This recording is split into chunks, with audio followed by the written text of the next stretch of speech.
Hello there beautiful, welcome back to my channel. My name is Joesephyr. How are you doing today? On today's video we're going to be discussing the Start Dash banner that has been announced in-game for Dissidia Final Fantasy Opera Omnia to come out on Monday the 31st of January. So it's kind of like an inclination as to what kind of thing we might see as the first thing we see for the anniversary, but we don't know the full extent of what's going to come out on it. But given that it's a renewal, we can kind of assume that the Start Dash characters that have always been there, so Cloud, Squall and Lightning, will be brought forward somewhat from their JP scheduling with their C90 and their BT pluses, with Lightning getting her BT plus at last because we haven't seen it in a while, and therefore we can take a look at what kind of things we can expect from them and ultimately whether we should be pulling for them or not. Not only that, but because we don't have any events to talk about this week, I kind of wanted to take a moment to talk about the term garbage time that's been used to describe the era of Dissidia that we're in right now and why people might be referring to it that way, and whether I agree with it and whether some of you guys agree with that terminology as well to be used for this time of play within Dissidia, and what we might be looking forward to going forward. So if that's all stuff that you guys are interested in, then as always stay tuned and keep on watching. Before we get started, of course, don't forget to check out all of my social media links in the description box below, including Twitch, where you can find me streaming every Dissidia Opera Omnia event as it comes out on 9:30 on British time every time it comes about. So if you want to come and find me on Twitch, that's the time to come and do so, as well as streaming lots of other stuff like Final Fantasy XIV. I actually have some big plans in motion for both Sunday, where we'll be talking about the anniversary stream before we go into the anniversary stream itself. So lots of exciting stuff to come from that, lots of playtime. I hope it will be lovely to see you guys there, and I hope for a really hype stream from everybody. And also I have got my next charity stream in plans as well. We're hoping to see some announcement for the release of Final Fantasy VI Pixel Remaster soon, and trust me when I say I have big plans for that as well with regards to a charity stream. So definitely click on that button and that link in the description box below if you want to come and follow me over on Twitch. Over on Patreon, I do always shout out one of my patrons at the beginning of each of my videos to show appreciation for each and every one of you that supports this channel further, and today that person is going to be Araman, who has Ardyn as their title card and has been one of my supporters for quite some time now, so a massive thank you goes out to you and to all of my other patrons for supporting the channel like you do and enabling me to keep producing content at the rate at which I do. And of course, lastly, don't forget we need to shout out all of the other content creators and resources out there for Dissidia Opera Omnia for their hard work as well on this game. When it comes to anniversary and stuff, we do all put in a lot of work for this game, and it's massively appreciated by the community as a whole. We give some special shout outs over to Leo Bob and Mediyouth over on Reddit for their translations of the JP version of the game, Tombury Troop for their infographics, and then Dissidia Compendium, Dissidia DB, DissidiaInfo.com for all their fabulous resources as well. So definitely check them out if you haven't already.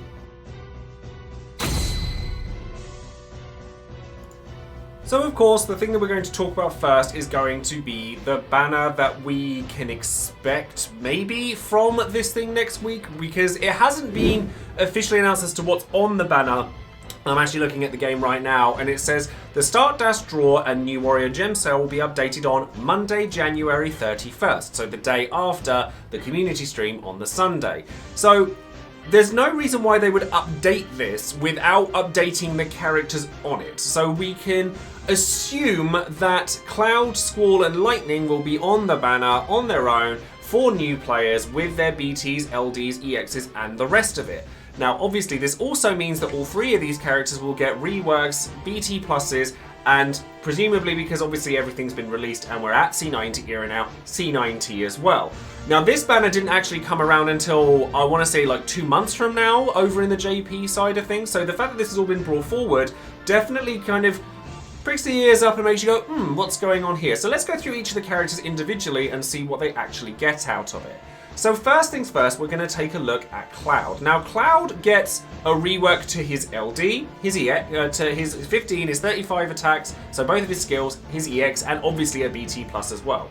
So his LD gets quite a simple sort of buff where it just becomes a 6 Brave HP dumping attack, as opposed to a double HP dumping attack, so significant buffs on that. Still delays the enemies for 2 turns, still gives free skill uses, presumably used on his finishing touch to then set up Cloud cross/plus, because then you're getting a nice rounded kit of delay, paralysis, launch, and big damage, and crit damage, and all sorts of bits and pieces from that.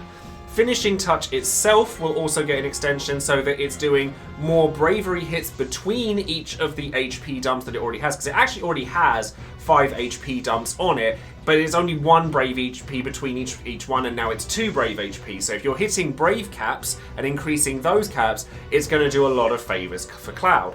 And then cross slash, I don't know if you remember when I did a video a good few months ago now of critiquing things.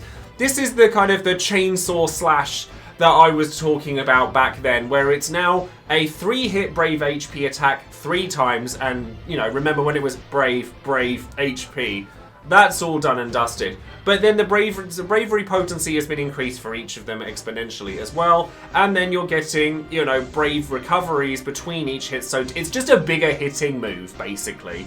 And the same can be said of pretty much everything else that he's got. So Meteor Rain is now a 6 HP dumping attack as opposed to a 2 HP dumping attack from his EX Plus alone. Still gives him his Mako buff, but it is now actually a button you might want to press on the odd occasion.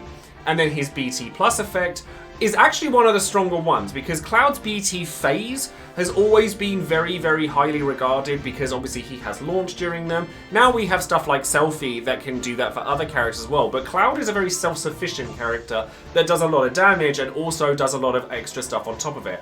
And his BT like effect gives you Brave Overflow, Bravery damage up by 50%, Bravery crit damage up by 50%, so that's a lot of damage on its own.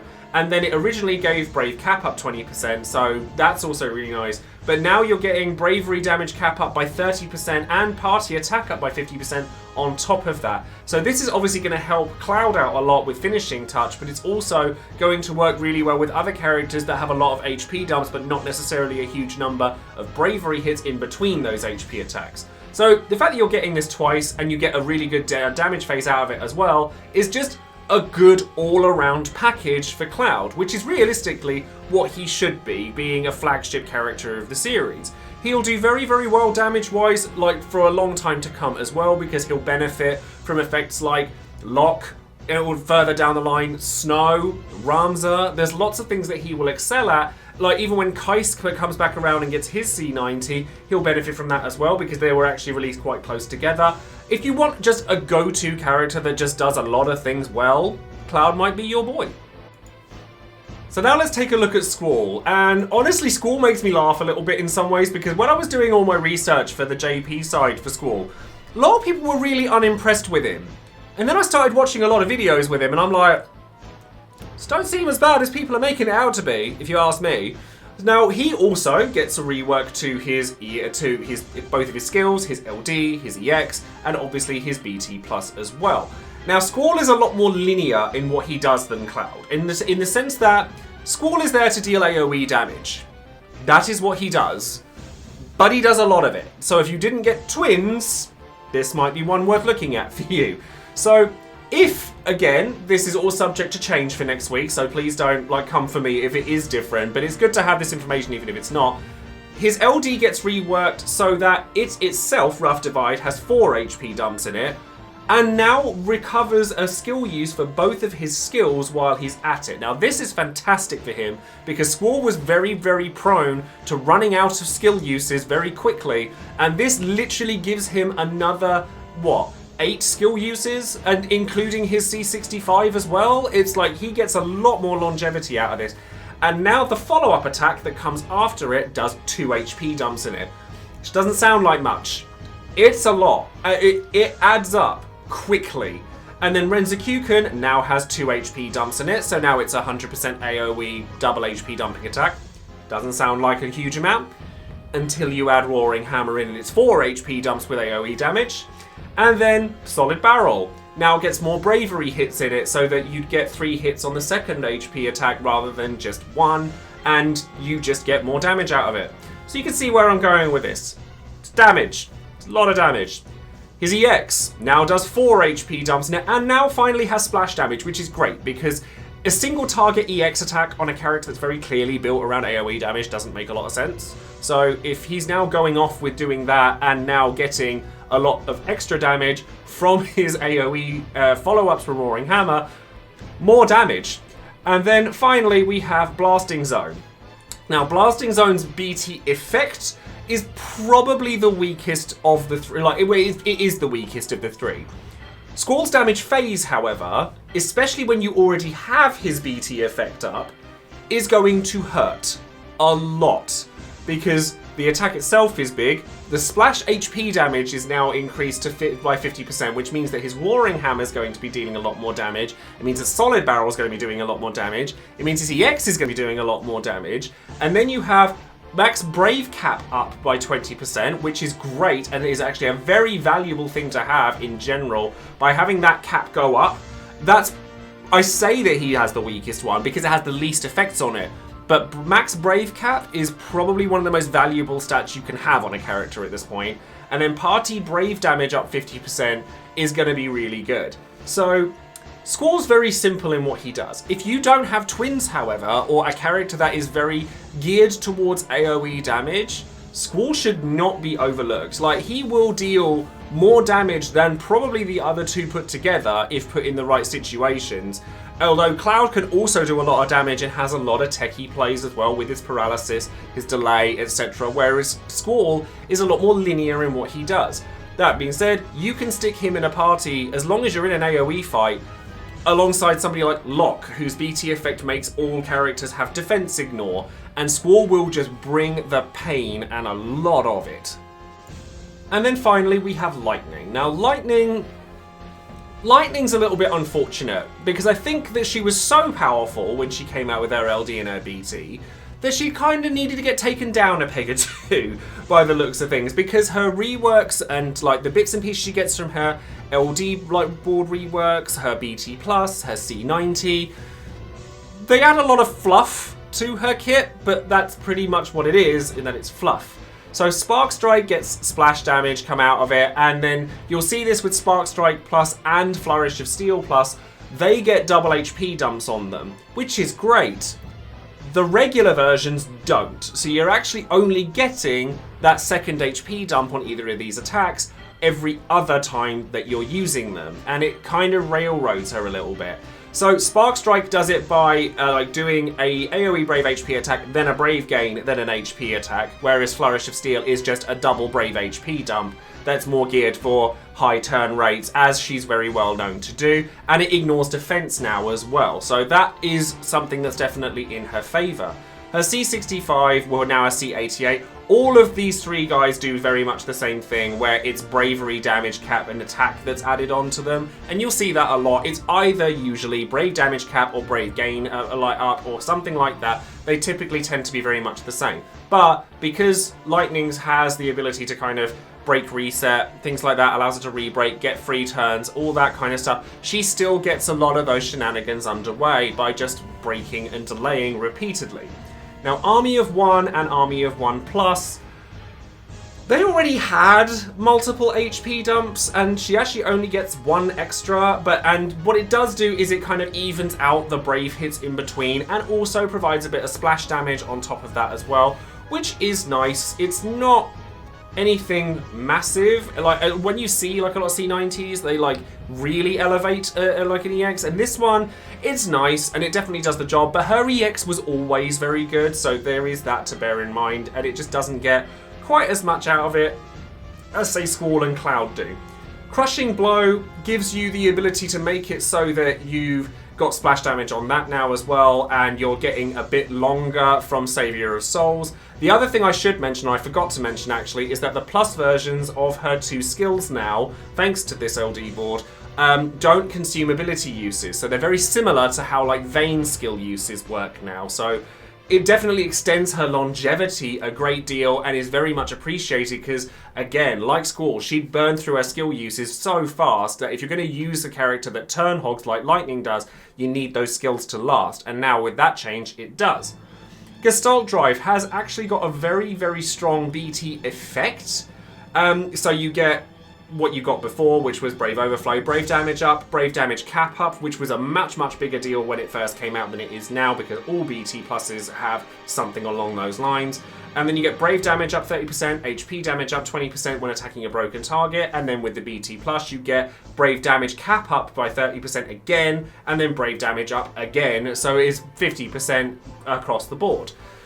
This is fine, but you burn out of this much quicker than you would do with Cloud or Squall, realistically, and her burst phase is actually pretty awful. Like, you get some delay out of it, but you get that out of somebody like Vayne as well, and the damage that she's putting out with that much of an investment doesn't really justify giving her all of those resources, certainly not when you compare the damage that she puts out, because she's a damage dealer, next to Squall or Cloud. Like, she's looking at maybe 3 to 4 million damage in a burst phase, unless she's very heavily supported. You're looking at anywhere between 10 and 16 million with the other two. And that's with less support as well, certainly in the case of Squall. So while they each have their benefits, like Lightning has obviously the delay and the re-break and the free turns and things like that. Squall is just raw damage AoE wise. Cloud has little bits and pieces to do with that. I personally think that Lightning is the hardest to recommend of the three.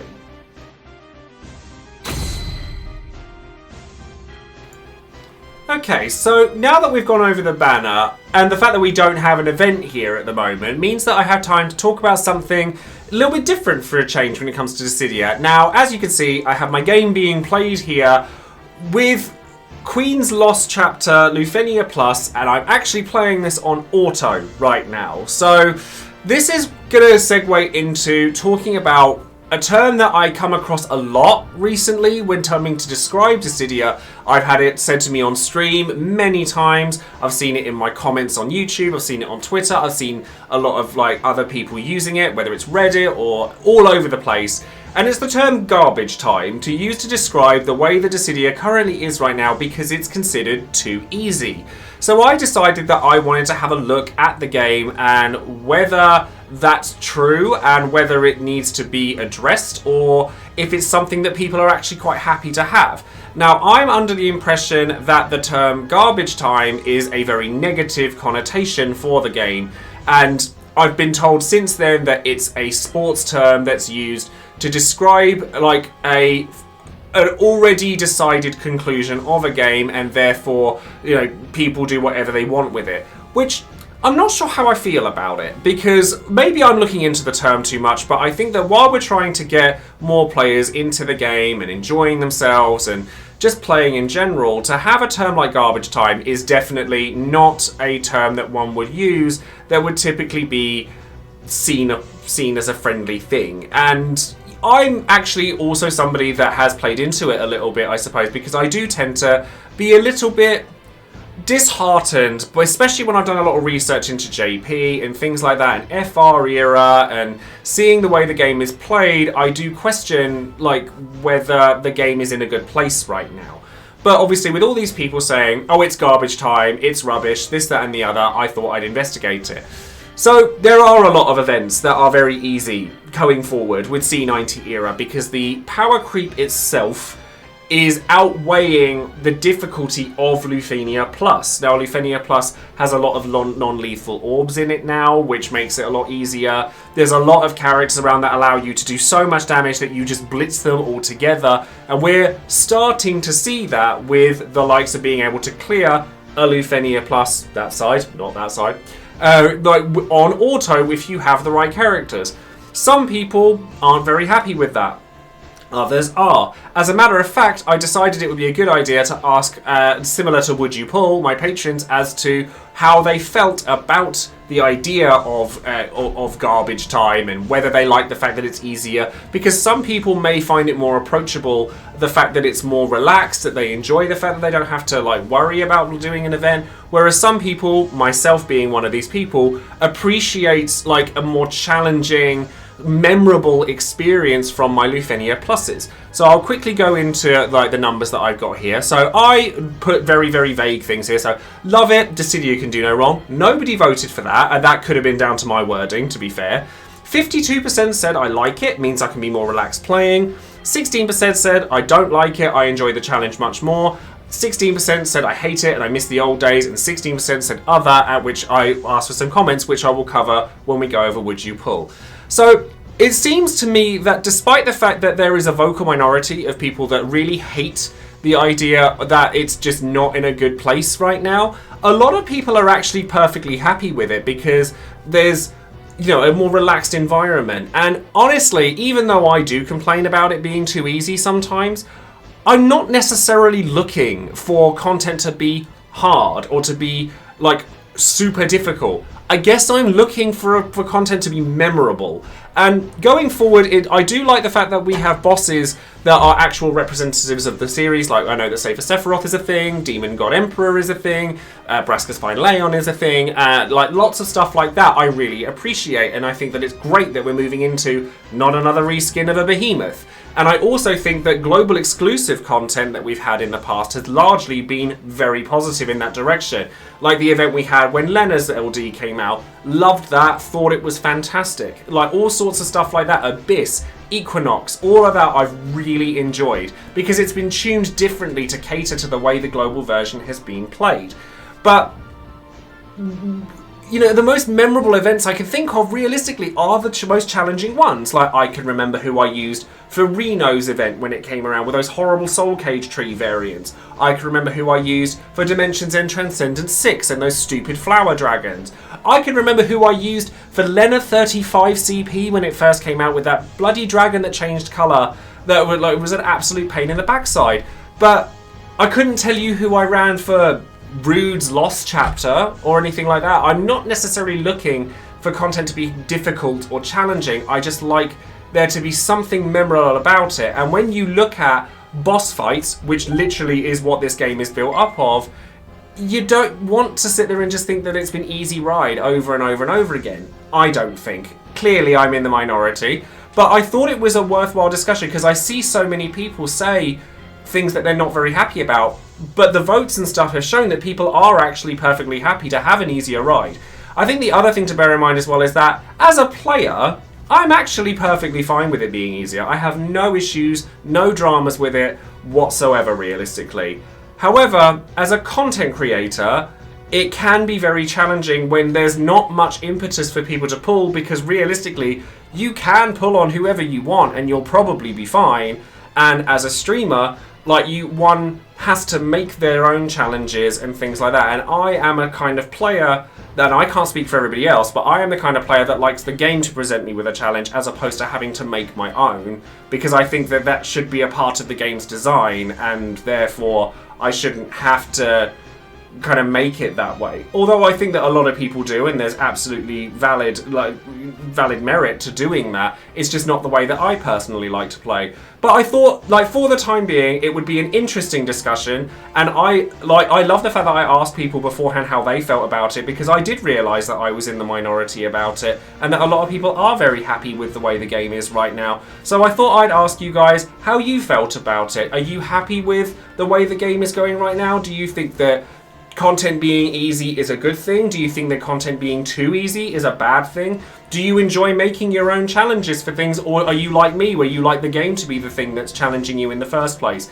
Like, I love my Dark Souls, I love my Ninja Gaidens, I like my games to be difficult, so I am curious as to how other people felt about it. So let me know in the comments below.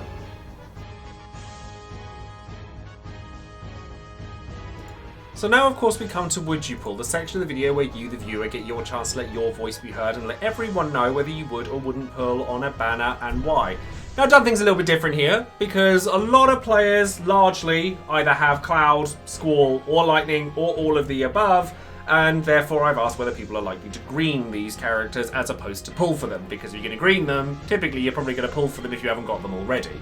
So, going into the numbers for this, 54% of people said they were going to green Cloud, 14% of people said they were going to green Squall, 3% said Lightning, 3% said all of them, and 26% said none of them.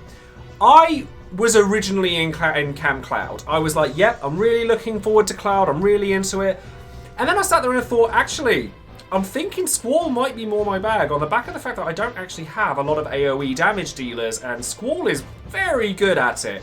But I do also think that none of them is an absolutely viable option as well, even if they are as early as it looks like they're going to be, because we have units like Locke coming out who are really powerful as well. And we have an anniversary banner, but luckily well, hopefully at least, by the time that this banner is released, we'll know more about it and what the situation's going to be as to whether there's any global exclusives or firsts or anything. Now that we've kind of seen Vanille and there's a good chance we're going to see Lightning, I'm less inclined to believe that there is a global first BT. But it could happen. I'm less inclined to believe that it is a thing though. And I will just say, seeing as this is the last video that I'll be releasing before that anniversary banner comes around, please temper your expectations. Don't send hate to anybody, whether it's other players, content creators, community of leaders, anything. Just don't do it. If you have anger toward the game, don't lash out and treat other people badly. It's not anyone else's fault. Anyways, going forwards, let's have a look at some of these comments. I have actually included the garbage time discussion in this as well. So Doma Dragoon says, Cloud's kit is the most versatile of the three, so if the BT Plus and C90 arrive early, I'll probably green him. All three of my current BT Plus units are melee, which are Bartz, Garland, and Machina, so having a ranged option would be a good change of pace. So either Cloud or Furion will be my next BT Plus. Furion's actually one that I'm really excited for as well, just as an FYI. I understand the concern that people have with things being too easy, especially in the wake of an event that people have literally beaten in Auto Plus. I agree that there is a point where a game can be too easy to be enjoyable, but I don't think that we are at or will be reaching that point with the known upcoming content. There will be harder events coming up. Now, yes, I agree that, easy, but, as I said earlier, easy isn't necessarily my issue. Certainly not as a player. As a content creator, it can be more challenging, but as a player, I actually don't mind it. I just don't want to get 6 months 6 months from now and then just go, what did I even do for the last 6 months? Do you know what I mean? So that's kind of how I feel about it. So easiness isn't my issue, but if it is too easy, a lot of people say that they play this game for the characters, and I take issue with that on the back of the fact that if we played this game purely and only for Final Fantasy characters, we'd all be playing Final Fantasy All the Bravest, and we all know that's not happening. So the game has to come into it at some point. And Dissidia is a good game, and I want it to continue to stay that way. Which is why I'm actually most excited for the content that comes out of the global first. If there's anything global first I'm excited about, it's the content rather than the character being released. But anyways, that's a segue for another day. Multiracial Line says, my heart says green Squall. I like Squall, he's a lot of fun to play and does a lot of damage. I don't have his BT, though I'd certainly be willing to pull for it. But looking to the future of the game, I'm not sure where he fits in terms of Shinryu and slotting in to take advantage of an FR character. So I think I'm going to try and get the BT, and then wait a bit. Just a bit, though. On the subject of garbage time, I'm not a fan. As a JP player, I can tell you that I did not have much fun at all for nearly 6 months. I prefer when the game's content is engaging. I enjoy figuring out the puzzle, so to speak. I like it a bit of a challenge, sometimes a fair bit, because there's a certain feeling of accomplishment there. It's nice to have easier access to resources, but when most stages are at the difficulty of Queen's Lost chapter, it's disheartening and outright boring. What's more, it makes it hard to determine if that's really cool new LD or BT you pulled for was actually any good or not, or was it just the stage being undertuned? I understand the idea of cycles being easier and harder, but this one lasts much, much too long for my taste, which is a shame because a ton of my favourite characters' LDs are released during it. I actually feel basically identical to this, and I'll quickly note as well that I think the Squall is a much better short-term investment, whereas Cloud, because of the launch capabilities and things like that, is going to be more interactive with characters that much later down the line. So if you want the long-term investment, Cloud may actually be the better pick, where I kind of on the same board as this, where I'm kind of Team Squall now when I wasn't before. And honestly, I feel exactly the same as this when it comes to the C90 era and before FR, or even the beginning of FR, where it does, I want to come away from something going, that was really cool. Something like Queen's Lost chapter, I came away from that going, what did I even just do? And that is disheartening to me. But I also understand that newer players, and I'm very much an advocate for trying to be more inclusive to new players, may not feel the same way I do. So I want that kind of interaction. I want there to be ebbs and flows. I don't expect every event to be super difficult, but I'd like to know that there's something to look forward to. And looking through things, I was looking at stuff like Irvin's Intertwine Wheels, Rem's Intertwine Wheels. A lot of Intertwine Wheel missions are very easy, but Lost Chapters have typically not been as bad as some of the other missions out there. Dimensions and Transcendence, however, I'm still really looking forward to. Jamba G says, I'm extremely biased towards myself, saying I've had a break from the game for a few months and coming back now, it's easy to see how the game could be overwhelming for new players, when even me, whose place in school came out in Global, feel incredibly far behind and overwhelmed. So I think these lulls help people like me to get back on the saddle or even climb the saddle to begin with, before having the game challenge us a bit more again.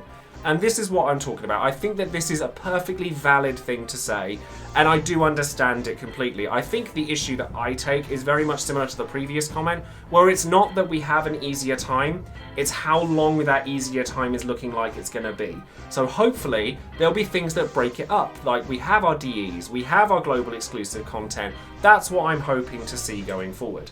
And then finally, Kellen says, I'll be greening Cloud to take advantage of his BT shenanigans. Of the three, he has the most utility, and having delay, paralysis, and knockback in one BT plus kit makes him a good option for many fights. As for garbage time, I didn't even realise that was a term until it was brought up in the Discord the other day. Same here, I didn't know that until a little while ago either. To me, it strikes as if the developers are releasing the scraps of content and we're the garbage people cleaning up the mess. I don't care for the term, I miss the challenge, but all that said, I enjoy this game with friends and that enables me to make my own fun experience with the game even if the content is simple. And honestly, I actually kind of envy this. Like, I think that I love the fact that I can play with you guys watching me on stream, or where I can share it with everyone on videos, and making your own fun experience is something to be said for it. But because we've kind of had that before, and this is only a personal opinion of course, but because we've had like these really challenging, memorable missions before, I get the taste for it and I want it again, you know. And I am somebody who is very competitive as a person. Like, I've played in competitive fighting games and card games and all sorts of things for many years, so I want that challenge, I yearn for that challenge. But I totally understand where this is coming from as well. Like, maybe I'm being a little bit pageanty about my answers about this because I don't want to piss anybody off, basically.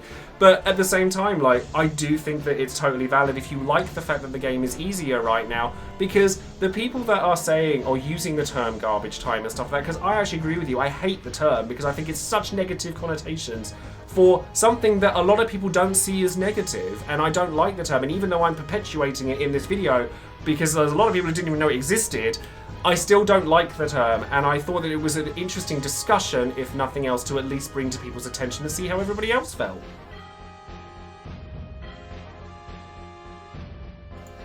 So now let's ask the question on should you pull on the Start Dash banner. Now when it comes to pulling, it's largely going to depend on how much you have or don't have on this banner.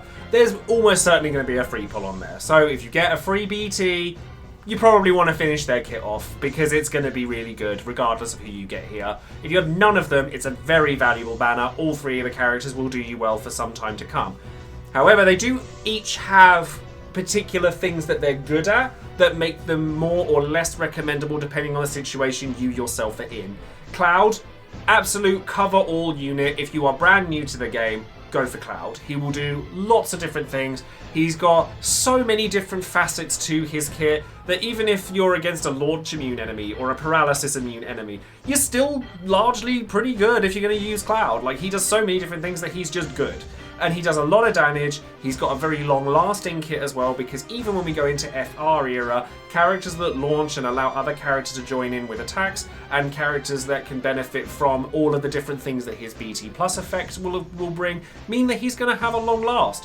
But perhaps you're looking at a more damage-oriented character, and if you need AoE damage, if you're like me, for example, and didn't pull twins, then you could give Squall a look. He might be more linear in what he does, because he only does one thing, but he does it very, very well. Like, he has loads of HP dumps on everything that he does, seeing as Roaring Hammer has double HP dumps on it, and his AoE damage is pretty catastrophic at the worst of times. And then you include his BT plus effect, and then Roaring Hammer's hitting for crazy damage. His EX is hitting for crazy damage. He's just damage, and he's very self-sufficient with that damage as well, so you don't necessarily have to have huge amounts of support to keep him going. Obviously he appreciates all the defense downs and attack ups and all of that stuff, but in terms of damage dealing, he does very well by himself.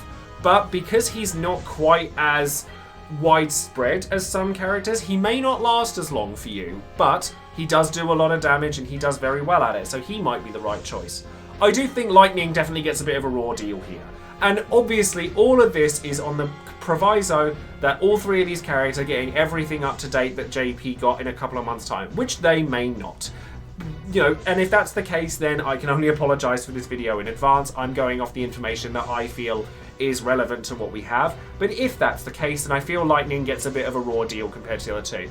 she's still perfectly capable. She's 3 turns galore. And now that Lufenia plus orbs, a lot of them aren't lethal and you don't have to worry about them so much, or a lot of them are elemental based, they can come off of your attacks, all sorts of things like that. She'll do you perfectly well. Single targets, you can delay them and re-break them to hell and back. Her burst phase damage is pitiful compared to other characters, or a lot of work has to go into making her strong, whereas the other two it's not such a big deal. And because of her the nature of her BT effect being as strong as it is, it has like a lasting power to it, and her lasting power in general has been improved. But you're going to burn through it quicker than you would with the other two, and that's just an unfortunate fact.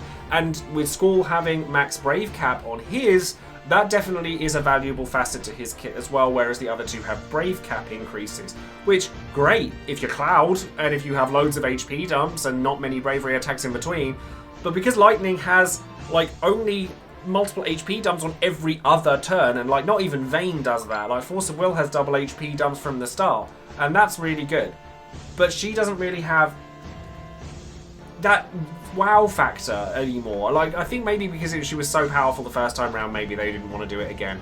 But I do also think that pulling for none of these characters is a viable option. There's loads of damage dealers out there, and ultimately that's what all 3 of these characters are, whether they have their facets and their utilities outside of it. You got Machina, Twins, Null, or you're waiting for Lock, or maybe 4th Anniversary's going to have something spangly. You don't have to pull on any of these. You could get by just fine without them, or not greening any of them if you do already have them. But the fact that we get all of these new options is really enticing, and honestly, like, on further thought, I reckon I'm going to go for Squall. So that's going to be all for this video. In today's video we covered quite a lot, despite the fact that we don't actually have any content to clear over the course of this week, but on Sunday we will be doing a big old stream for the anniversary and celebrating everything Dissidia. I'll be playing lots of other games because, again, we don't have a lot of content to actually play right now, but we'll be playing lots of other stuff and we can talk all about Dissidia, we can talk all sorts of stuff. Hopefully we get some exciting stuff. Let me know what you think of the whole garbage time thing, because I really don't like the term and I always feel guilty about the fact that I'm perpetuating it by using it in this video, but it's something that's kind of burrowed in my head a lot, and I think I'm not the only one, so do let me know what you think of that, and let me know if you're greening, Cloud, Lightning, or Squall. So thank you very much for watching. Don't forget to like the video, subscribe to the channel, and click the bell for notification of future videos I might be making, and that's going to be it from me, so thanks again. See you all later.